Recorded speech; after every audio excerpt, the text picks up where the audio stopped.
नमस्कार, मी Vaishnavi Deepak Sherekar TIV news मध्ये आपले स्वागत करते आहे. जाणून घ्या आजची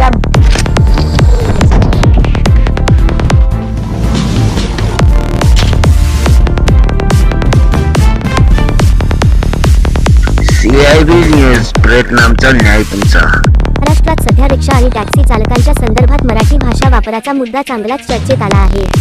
या मुद्द्यावरून राजकारण तापताना दिसत असले तरी सामान्य नागरिकांमध्येही चर्चा आणि मतभेद वाढताना दिसत आहे. मुख्य बातमी रिपोर्टर व्हॉइस ओव्हर. राज्यातील अनेक शहरांमध्ये विशेषतः मुंबई, ठाणे, पुणे या भागांमध्ये रिक्षा आणि टॅक्सी चालकांना मराठी भाषा येणे आवश्यक असावे अशी मागणी जोर धरताना दिसत आहे. काही संघटनांच्या मते महाराष्ट्रात राहणाऱ्या प्रत्येकाने मराठी भाषा किमान संवादासाठी तरी शिकणे गरजेचे आहे. मात्र हा मुद्दा केवळ उत्तर भारतीय नागरिकांपुरता मर्यादित नसून महाराष्ट्रात राहणाऱ्या सर्व परप्रांतीय नागरिकांसाठी समान नियम असावेत अशी ही भूमिका समोर येत आहे. राजकीय प्रतिक्रिया. Political angle. या मुद्द्यावरून विविध राजकीय पक्ष एकमेकांवर टीका करत आहेत.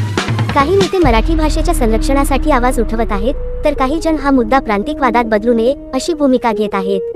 स्थितीचा आढावा. Ground reality. दरम्यान काही ठिकाणी या मुद्द्यावरून वाद निर्माण झाल्याच्या घटना समोर आल्या आहेत. तज्ज्ञांच्या मते हा विषय शांततेने हाताळला नाही तर सामाजिक तणाव वाढण्याची आणि आर्थिक परिणाम होण्याची शक्यता नाकारता येत नाही. समतोल भूमिका. Balanced view. विशेष म्हणजे हा मुद्दा कोणत्याही एका समाजाविरोधात नसून महाराष्ट्राच्या स्थानिक भाषा आणि संस्कृतीचा आदर राखण्यासाठी आहे. त्यामुळे सरकारने स्पष्ट नियमावली तयार करणे, परवान्यासाठी किमान मराठी ज्ञान आवश्यक करणे, जनजागृतीद्वारे भाषा शिकवणे अशा उपाययोजना सुचवण्यात येत आहेत.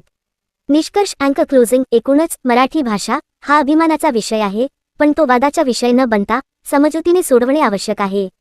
महाराष्ट्रात राहणाऱ्या प्रत्येकाने मराठीचा आदर राखावा आणि एकमेकांमध्ये सलोखा टिकवावा हीच अपेक्षा. आउटरो. आपण पाहत होता CIV न्यूज महाराष्ट्र. प्रयत्न. माझं नाव संतोष नंदकिशोर पाटील आहे. तुमचं गाव? माझं गाव UP आहे.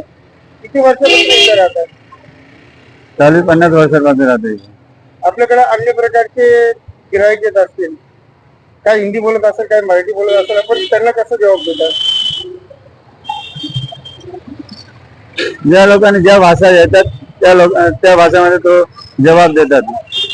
आता सध्याला हा जे मुद्दा आहे मराठीचा, की रिक्षावाल्यांना मराठी यायला पाहिजे किंवा वाचता यायला पाहिजे, तर त्याच्या आतमध्ये काय पॉलिटिक्स हे राजकारण करण्याचा प्रयत्न होतोय, ज्यांनी करून एक मराठी आणि भैया हे सर्व विषय दाखवतात. तुम्हाला काय वाटतं याच्याबद्दल?